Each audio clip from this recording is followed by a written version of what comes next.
Information making me question our relation to the nation, our religion, supersonic. My existence can't resist us. Clearly, I find myself living inside a shelf. All of these pages can't help.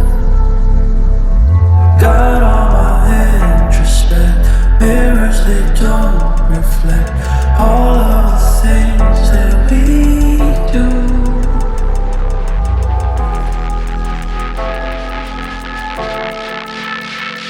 My existence.